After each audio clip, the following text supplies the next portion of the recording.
मजा डीजे वाला के दिलाई गे सब धन हमरा से खेलई गे मजा डीजे वाला के दिलाई गे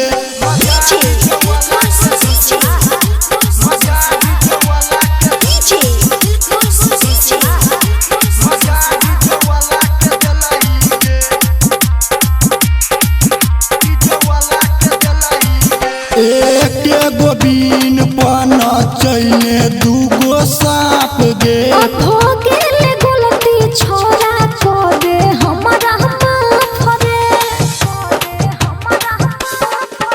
एक गोबिन पन चैने दूगो साप गे